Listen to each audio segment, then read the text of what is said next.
Welcome everyone to the behind the scenes video for the SR-71 Blackbird.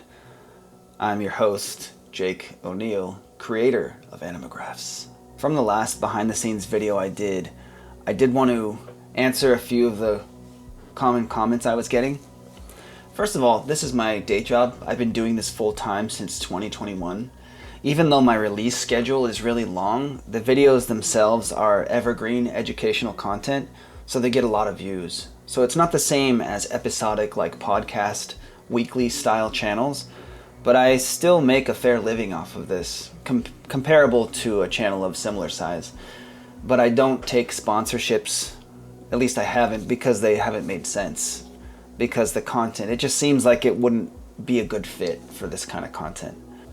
Now, another thing I wanted to point out is that, yes, I know that I am above average talented in what I do, but I would hate to think that that would discourage anyone from doing what they do, or even opening up Blender just to dabble, just to get a cube and put a light source on it and see what it looks like.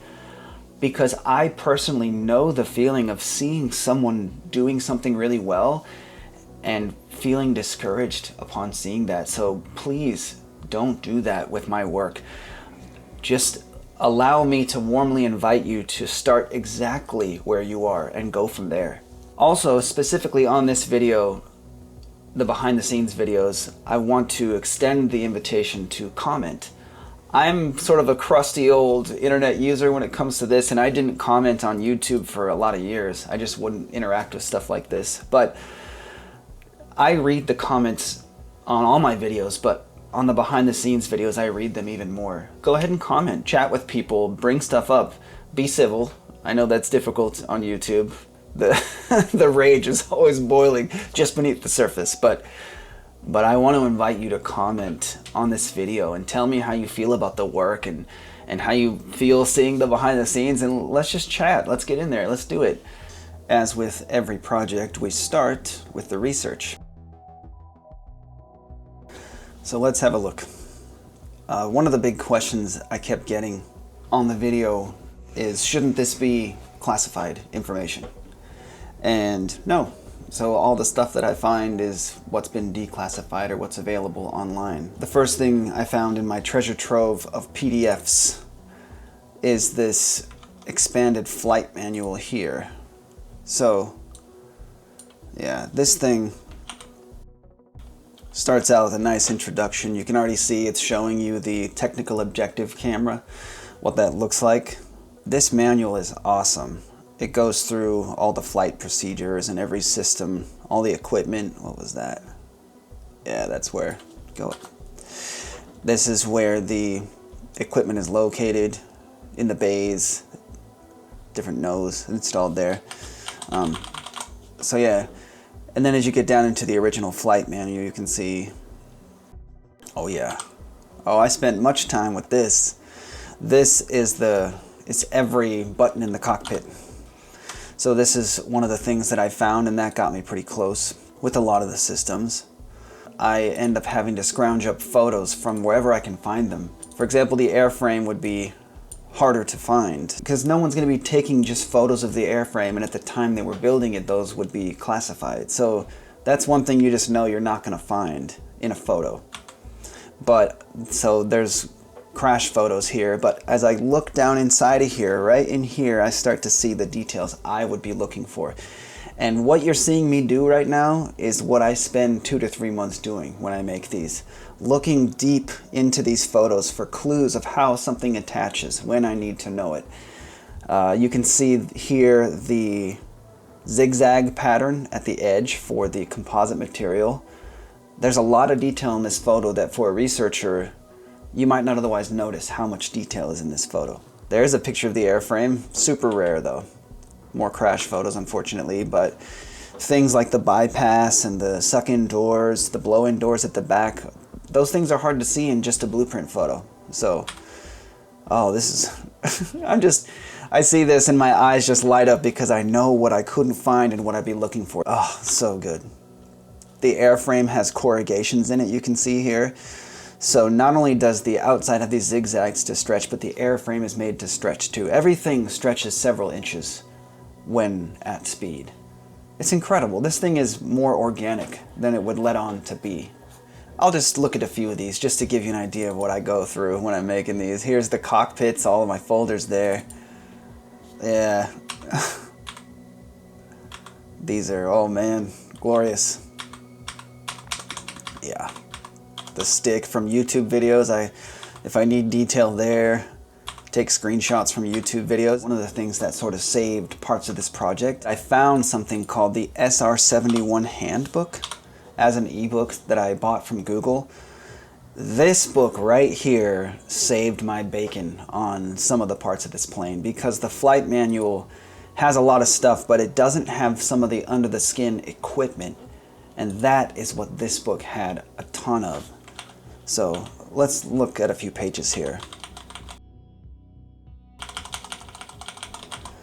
Oh yeah, look at that. Every single part of the airframe, numbered pieces. That's huge. And the nacelle, the composites. This is really great, showing where those are located.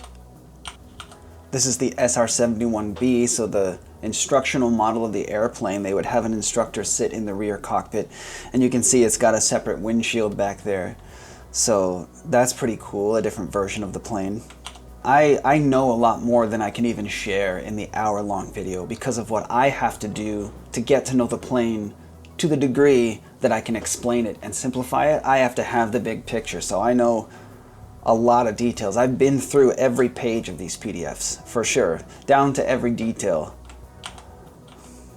There's the rack for the ejection seat. Oh, so cool. The seat itself, which was just awesome. Every part of these planes is amazing. So detailed, so thought about.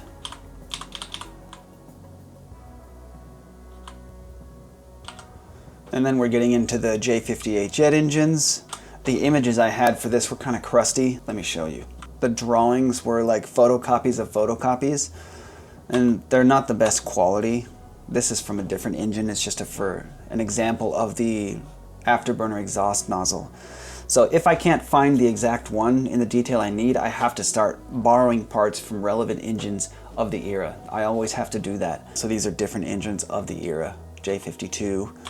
I'm just trying to find like the shape of the compressor inlet, the ports here, and the burner cans, the placement, because I couldn't find, as you can see, the images I could get of the J58 were often really crusty. Even this, for as good as it looks, is still garbled. I think in here, I was trying to find the inlet at the fourth stage of the compressor section for the bypass tubes, and there you can see it. The gearbox internals, the internals of the compressor discs. This is from a Volvo engine, but it has a lot of the components that that old engine would have. So anyway, back to the handbook, the throttles. This is the fuel system, super helpful. Check this out, it's got leakage zones. So they like I said in the video, they had charts for how much drips per hour a zone could have, and when those drips were exceeded, they would take the plane in and reseal those parts, or maybe the whole thing, I'm not sure. But yeah, they have leakage zones for maintenance personnel. Absolutely awesome. This is an image of the flight control surfaces. Check this out. The wheels underneath the flight stick. It didn't really make sense to model all this detail. At 55 minutes, the video is already really long. But just look at how beautiful that is. How much thought goes into just this part of the plane. These are wheels with tensioners for the cables, and they come off the stick. It's just glorious. If you could see just this sitting in a museum, just the stick with those wheels, and watch it move, it would be beautiful to behold, for sure. The actuators and the mixer. These photos right here made that mixer section possible. Now, when I saw these, I thought that I was just gonna hard model that, but make it be static. It wouldn't be moving. When I saw these photos, I was so excited because there was just no way I was gonna understand that. All that I had, let me show you what I had just as photos. There's one of the photos, I have like two. There's another photo there from a YouTube video from AirZoo. This will show me a view that these drawings don't show, and I see a little tiny part way down in there that I can use. I mean, I use everything I can find. It looks like I was trying to figure it out, so the placement of things, because this is rotated, so if you look at the drawing here, it's rotated a different way. So my mind gets all twisted up, and I have to like draw diagrams on these just to understand what view I'm looking at. I'm willing to bet that no one has seen that thing in action since it was designed. The maintenance personnel maybe, but I was so excited to reveal that to the world and to the community of the people who worked in the SR-71 program. I'm still connected to some of those folks who were consultants on the project, and they said that this project is just rippling through that community, which I think is so cool. Like, I'm just a 3D artist, and I was originally a graphic designer, so I'm kind of a nobody when it comes to this stuff, and having this work make an impact on the people who actually flew the plane.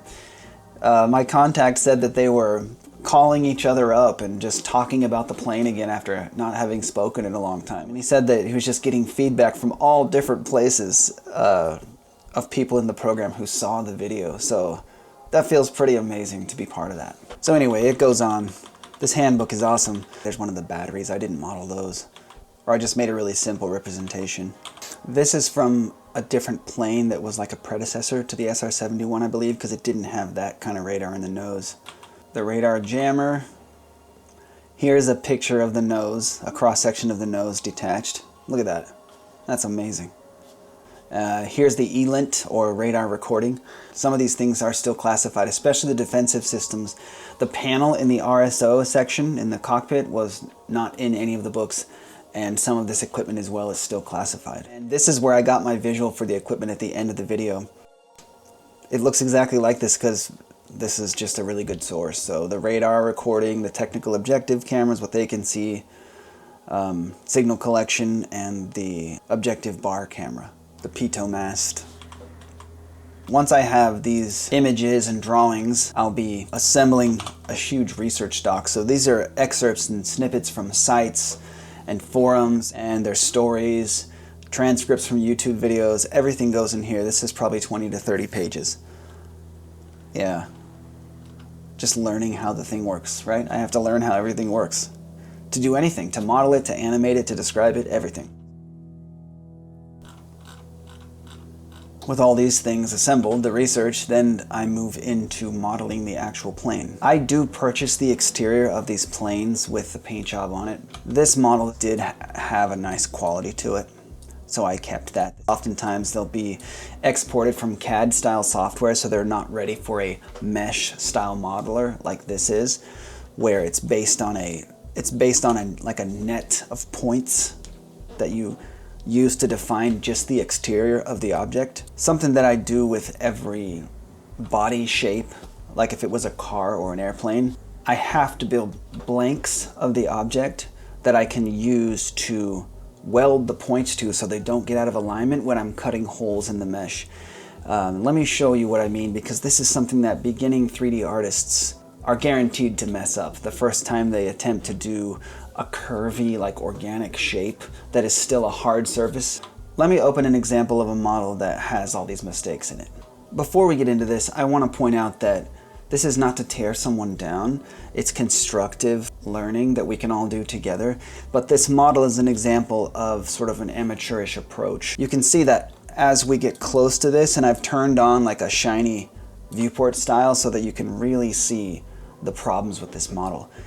It looks like a helium balloon that has deflated some, so there's not enough air in it so that it starts to wrinkle. Look at that. It's wavy.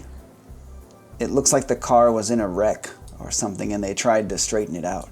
Every surface on this car is like that. So the integrity of this curve as you go down the body line, that curve should be a simple swoosh. And it looks like it started out that way, but then as you're mesh modeling something like this, you start to invalidate the basic curves of the mesh. For example, this door handle you can see is really sunken in, and you can see like all these problems around it. If I delete the door handle cutout and connect some of these again, look at this, just that. Look at this curve now right there. See that? That doesn't look so bad. That's a nice curve, right? But what happens is then when they need to cut the hole in for the door handle, they scale that down. So this was probably bigger like that. And when you scale it down, you don't realize that what you've done is also moved it in on the x-axis. This is now pushed inwards. So then you have this problem. You're like, well, I need to scale it down to cut the door handle, but if I move any of these points, they get off axis on this insanely complex curve that's here. Okay, these are the blank objects that I built for the SR-71. This blank is simplified, so I re-weld the doors in, close off the gaps, and attach the points. What I'm trying to do here is preserve the curvature of all of these areas. Let me put the shiny viewport on so we can look at that. Look at how nice the curves are. You don't want to mess that up. You need that to stay exactly how it is. It's beautiful. Even though it looks like a cylinder, it's really not. There's a lot going on here. These curvatures here need to stay how they are. What this allows me to do, when I need to cut out holes, like these holes here, let me make it shiny again. As I scroll past this and make the highlight scroll on it, look how perfect that is. What I've done is shrink wrap. You add a shrink wrap here, and the target would be the blank. So the shrink wrap modifier tells this that no matter what I cut in here, it needs to stick to that blank. One of these holes, you can see that if I lift this up really high or something or mess with it, it doesn't move. If I turn off the shrink wrapping, watch this. See, the mesh is actually already messed up from the curvature it needs to keep. But if I turn the shrink wrapping on, it makes it way harder to mess this up. I can scale this down or scale it up, and it sticks itself to that blank. So when you're cutting holes in things, especially things like the door gaps, the automotive industry is very particular about door gaps. If they look all off and they don't look like they maintain a consistent gap, the human eye we will notice that. So when you're cutting gaps, you shrink wrap these to the blank, and then when you have to cut out something like a hatch or the cockpit, it still sticks itself to that blank.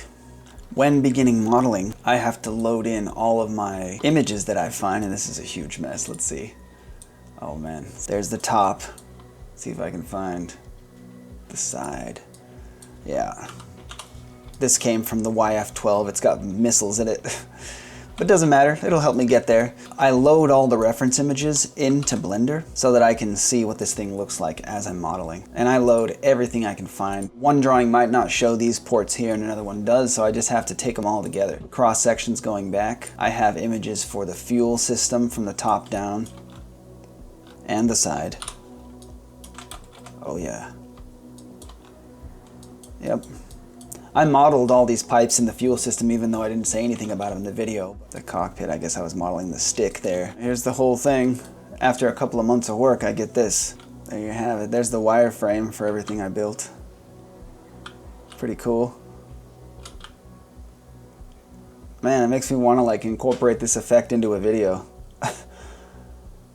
Oh, that's cool. Yeah, so here's everything I spent all that time building. The man standing on the wing.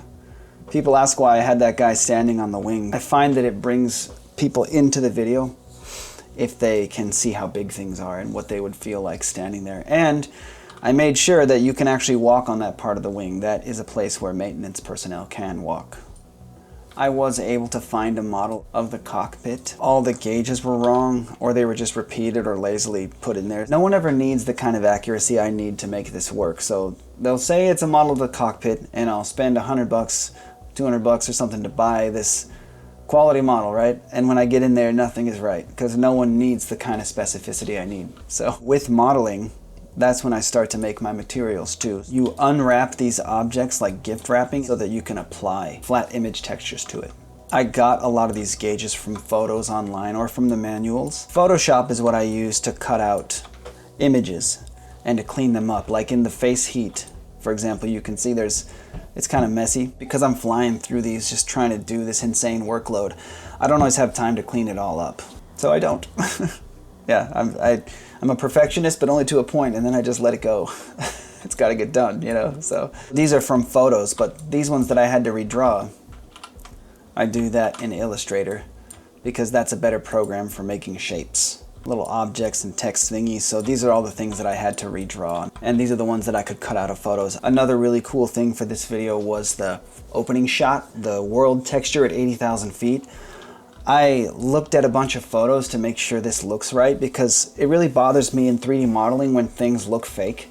I'm not talking about the illustration style. I don't care if it doesn't have like dust and that kind of cinematic realism, but I don't like it when the shape of things looks inaccurate. So I would also want this view above the Earth to feel right, to feel like the photos I saw when they were at 80,000 feet.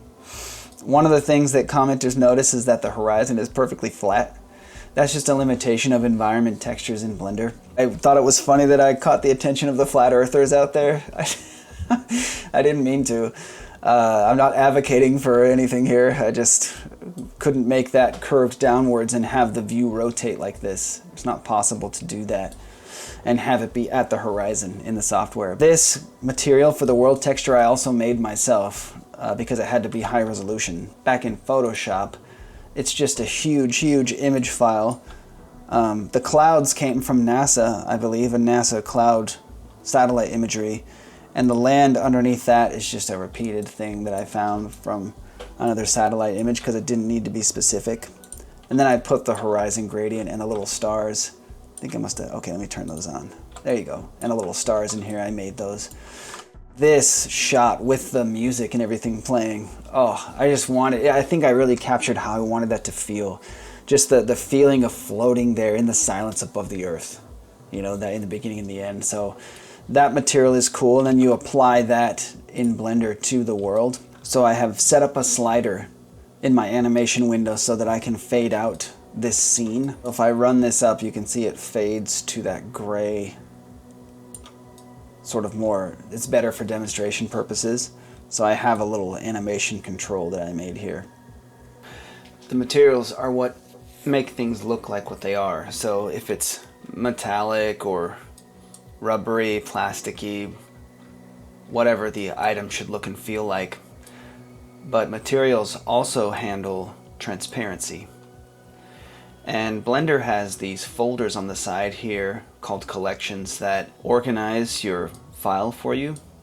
But I've made it so that in the animation window, these folders are linked to sliders that can make that entire folder transparent. And that's how I fade things in and out with so much control. That system is not native to Blender. That's something I had to learn how to code to write my own tools for handling that. So the exterior in this shot, sort of semi-transparent, and as I move this slider, it brings the entire exterior up, every object in that folder. Materials are also how I handle all gaseous materials or liquids, anything that should fill a volume. I don't simulate things. I fake everything. It looks like how it should look to the viewer, but inside of Blender I'm not simulating water filling a vessel or anything like that. It's far too processor intensive and takes too much time to pull off. So the exhaust shocks here, let me go to the shading window and show you. The base texture is an image, just like a noisy, looks like some standard noise you might find in Photoshop or something. And in 3D software, you unwrap your objects and lay them flat. In the UV editing window, you can see if I click on any of these going around, it's just laid flat.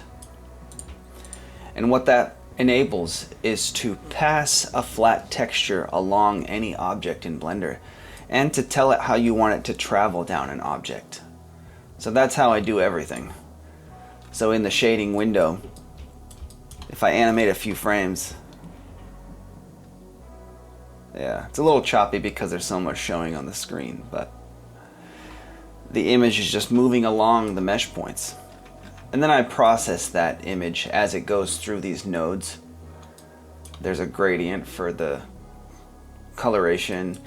Layer weight provides shading based on the camera angle of view, so I can make round things look like they're transparent at the sides, among other things. In the end, after processing through all these nodes, this is the result. But it's not real fire or rocket flames. It's all built with simple techniques. Old school techniques. This is how PlayStation 1 does it. Same basic concept. So I don't often move the mesh, I move the material through the mesh. However, sometimes I do both because some effects that I want to achieve require me to move both the mesh and the material. In the case of the demo for the aerodynamics, I have a background that is just dots. In my shading window, if I solo these nodes before they get processed into transparency, these are the subsonic dots, and I've labeled this collection of nodes as such. And then I have the supersonic area of dots. There we go. This node combines those two materials together. As I roll up this shockwave slider, it brings in that zone. And I wanted to intensify the effect, so I added another 3D object into the mix. The background is just that flat plane right here. Yeah. And I added another 3D object into the mix. Let me show you what this one does. This is what it looks like. I'll animate a little bit. This is what it looks like in the 3D software. I'm actually deforming the mesh a little bit to show the turbulence. As I roll up the shockwave formation, it becomes smooth and turns into that arrow shape. There you go. You can see it really well. The material changes as the mesh animates like that. This is the material when it's forming, and this dense dot pattern is the material when it's formed. And then I allow this slider to drive the node that brings up the denser dots as I slide it over. Yeah, so that's an example of where I've used both material manipulation and manipulating the mesh itself. I also used a combination of mesh manipulation and material manipulation for the shock waves. So that's the turbulent air. As I animate a few frames, you can see the image. Looks like that on the mesh. And this is the smooth air. And then in this little node, which would mix these two materials, this slider affects that value. As I move it in, it fades in. That's awesome. The faster air over the top of it. And then of course again the Mach angle changes the size of these cones. Once I've built all the materials and the model, then I move on to rigging, which is how you link up and build the moving mechanical objects. These are all the 3D objects for the mixer, and I definitely wasn't purchasing this. This doesn't exist anywhere in 3D form except for here. Look at that. As I was saying when we were looking at the research phase, I only had a couple of photos of the mixer from a couple angles, and then I found these drawings, in these particular drawings in that SR-71 handbook. But even then, I wasn't sure that I was going to be able to animate it.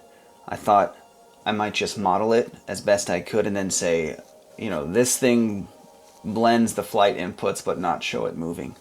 Building this in 3D helped me sort through the puzzle and made it really clear how these things move and how they're connected. Even in the software, looking at this now, it doesn't look like anything. It's just a complex mess of parts. I start to zoom in and find out where the parts go and what they connect to. But as long as I'm patient with it and hang with it and stick with it for days at a time, I can eventually piece this all out. There is a part in the very back right here that is connected to the pitch system that I didn't include because I could never find what it should look like.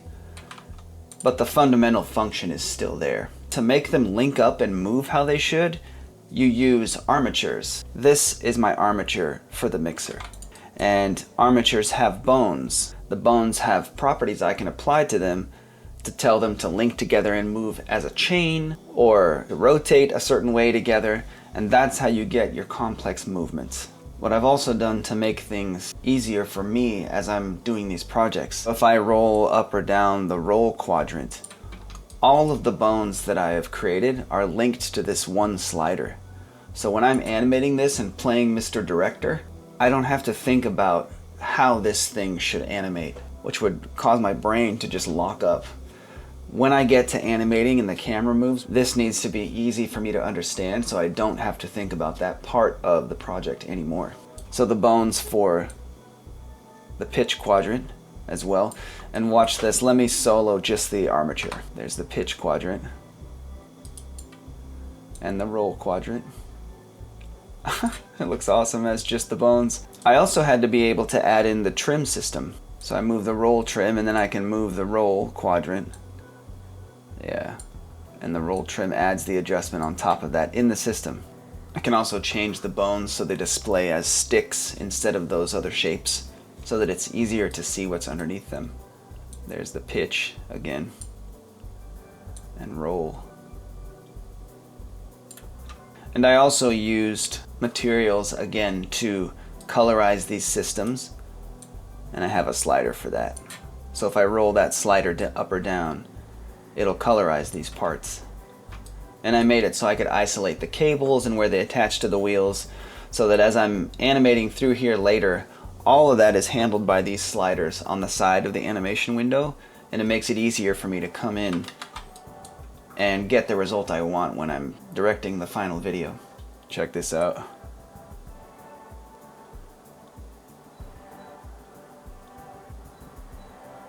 Blender has functions so that I can mirror these things side to side, so I only had to build one side of this. Front gear should have something similar. Yeah. Whoop. And the doors come open. Neato. I still built a work. Look at that. The shock comes out. Oh, it goes in to simulate the weight of the plane. Yeah, because otherwise it wouldn't be at the right ride height when it's sitting on the ground. Yeah, so everything that moves on the plane, the flight control surfaces, anything that has to shift or move or rotates, the jet engine has a bunch of stuff in it, is a combination of all these things, the materials, the objects, and the armatures. The next thing I have to do is animation, and that's the directorial side where I'm flying the camera around the airplane. Here is the representation of the camera in the 3D world, and as I push play on the timeline, there it goes. If I go inside the camera, that's how I can see what it's looking at. Right here is the target to tell the camera where it's looking. So if you look at the timeline here, there are 96,000 frames in this animation. These are all my camera shots right here. And I look at the camera go around as I roll this up. All of those things I have to animate everywhere the camera lands. This is my script, and every single paragraph I put a section number on it, a decimal, and I think there's something like 230 sections. From the audio software, I name these files with their corresponding section here and bring those into Blender with markers. I can hear what I'm talking about as I'm animating things in and out with the camera. Once it's animated, once I have all these camera shots, then I move on to rendering. So every single frame in this project is a single image. I also want to shout out to someone. I did a behind the scenes for the Steam engine, and I was using an old image format, and they suggested this image format, which is sort of specific to visual artists, and it ended up saving me a ton of time and a bunch of file size. This format is incredible for working with. I don't know why I didn't know about it. It really changed the course of this project. So let's click into one of these. Yeah, it's just at the, and as I arrow key left or right, each of these is a separate image at 2K resolution. Once it's done rendering, and this will take me about a week, and I just render it at night, so I'll animate during the day and then render those frames at night. And I do 10,000 a day frames. The last thing I have to do is the labels. And I showed this in my last behind the scenes video because I think it's awesome. What you're seeing here is the lines that connect In the camera you can see, it's a mess, but you can see this is every single label in the project that appears on screen for distances or calling out parts. Those are welded to the camera, so when I move the camera around, that little text label, they stick with it. Every single line that goes from a label to the plane is real and in 3D space. If I move the camera around, you can see they remain connected. That's every single label in the project. If I look in my label document, looks like there's 203 labels to place, which is also really time consuming. I've coded a bunch of tools in my Animagraphs tools panel here to help with this. So I can highlight a label and then I can jump to the next label in the list, and the tools that I've written will follow the animation timeline, so turn things on and off as I jump through the different labels so that I know what I'm looking at when I need to place them. So this is that measurement, and if I go to the next label, there's the nacelle. Yeah, so this entire system is something I wrote into Blender for making Animagraphs. Elevons. I handled many a project without this, and it would take me half a week to do it, where now I can do it in a day. So that is pretty much everything that goes into the 3D side of the project, the visual side. But in this behind the scenes video, I also wanted to take just a look at the music that I composed for this project as well. So here we are on my SoundCloud page. If you haven't seen it, check it out. I got the link in the original video description.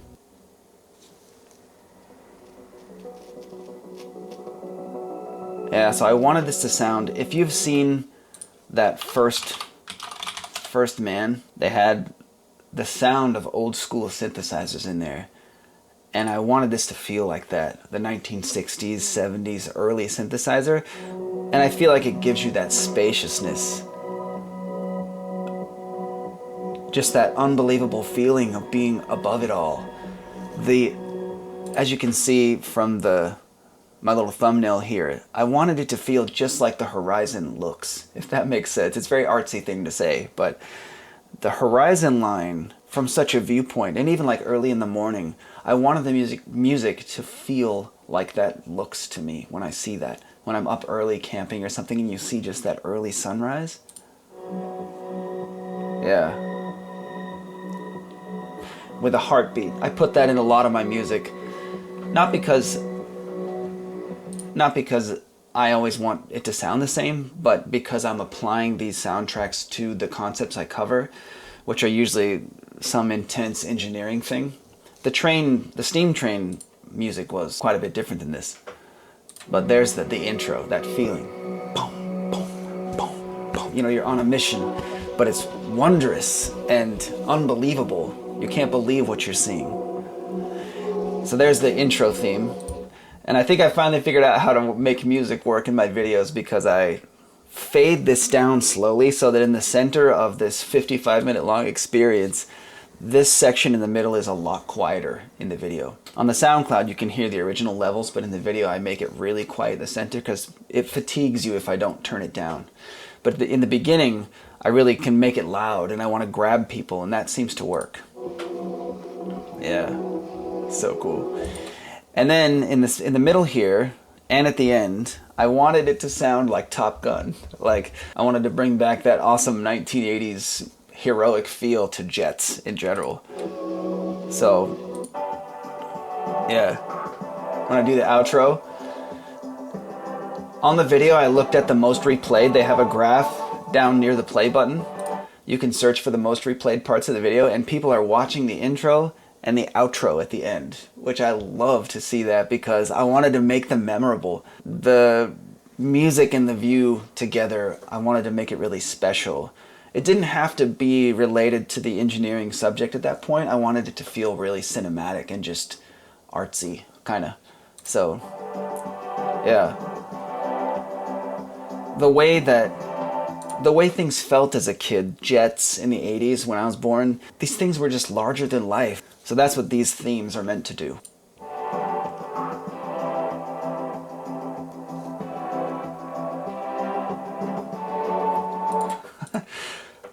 So that's how I build Animagraphs.